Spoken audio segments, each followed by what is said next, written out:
Shalom, shalom, family. This is Yahuda from YAH'S Assembly. Y'all know what time it is. It's a psalm or two a day. And today we're going over Psalms 27. Now let's get into it. Verse 1. Yahuwah is my light and my Yahusha or salvation. Whom shall I fear? Yahuwah is the strength of my life. Of whom shall I be afraid? So we know that the law, is the light. But Yahuwah is that light. He's that protection. And we know again that the right hand of the Father is Yahushua, who some call Jesus Christ. He says, whom shall I fear or revere or be afraid of? Who shall I give my power to? Who shall I give my faith to over the Most High? Because if Yah is with you, who can be against you? He's letting you know, like out the gate, that he's not going to be afraid of nobody, because Yahuwah fights his battles.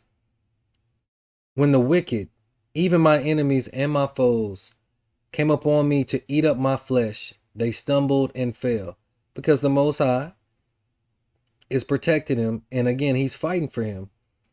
And when you're righteous and you're doing things pleasing to the Most High, he will cause your enemies to fall on their face in front of everybody. He's a righteous Elohim like that, a righteous leader. Though an host should encamp against me, my heart shall not fear. Though war should rise against me, in this will I be confident. So he's telling you that no matter the situation, no matter the circumstance, no matter the enemies that rise up against him, that he's going to have batak.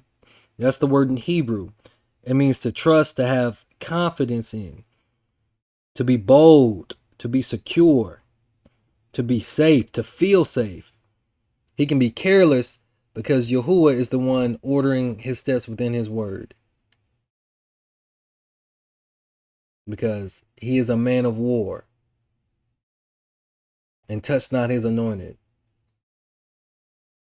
One thing have I desired of Yahuwah, that will I seek after, that I may dwell in the house of Yahuwah all the days of my life, to behold the beauty of Yahuwah, and to inquire in his temple. Praising the Most High, dwelling in his temple, being in his presence, seeking his face, delighting in his law or his Torah was David's passion. That was his drive. That was his zeal. It was more important in him than silver and fine gold, thousands of gold. Whenever the Most High increased him financially, he praised and blessed the Most High the more. We got to get back to David and his faith and start giving the sacrifices that David gave. Verse 5. For in the time of trouble, he shall hide me in his pavilion. In the secret of his tabernacle shall he hide me. He shall set me upon a rock. So we know that we're living in the time of trouble, times of trouble. So the word for hide is zolfan. It means to hide treasure or store up. So he's hiding you because you have become his treasure, because you delighted in him. He became your delight. Because that's all he wants us to do, is diligently seek him with our whole heart. With our whole heart. Being completely poured out like water. Because that word, even that word secret, that's sather. Sather. It doesn't just mean secret or secrecy. It also means covering. It means shelter. It means hiding place. Places or place of safety. In the times of trouble, that we're living in, Yahuwah will hide us in his place of safety. Like the scriptures talk about. He will be faithful. We just got to do our part, like Bam says. And now shall mine head be lifted up above mine enemies round about me. Therefore will I offer in his tabernacle sacrifices of joy. Wait. So because he's been faithful to the Most High is hiding him like a treasure in his pavilion or in his secret place. But now his head is lifted up above his enemies. So he can walk with his head held high because the Most High is the one that is exalting him. Whom shall he fear? And he says, therefore will I offer in his tabernacle sacrifices of joy.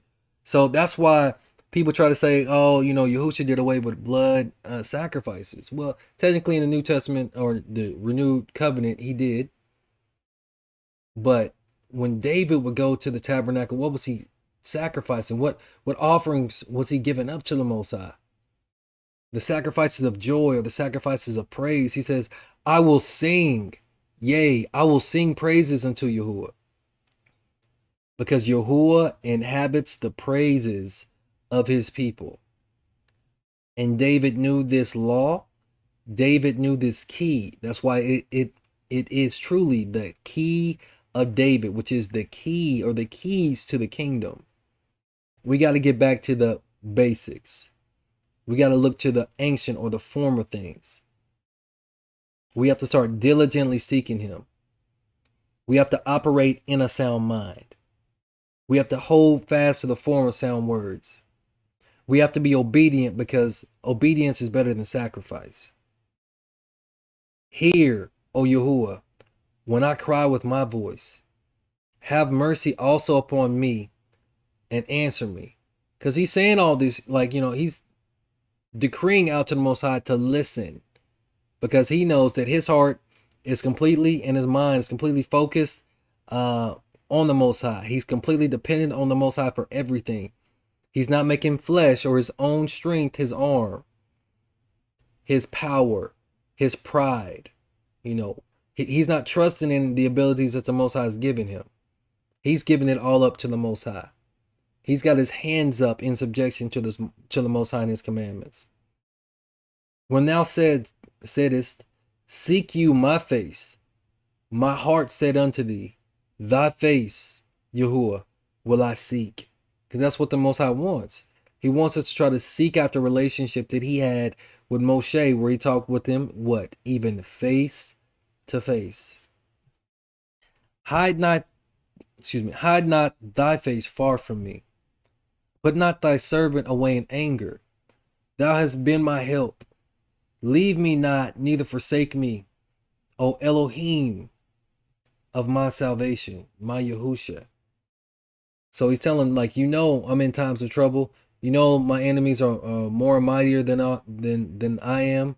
Their number is innumerable. So don't turn away from me in my time of need. Hear my prayer. Save me. I have no might in my hands.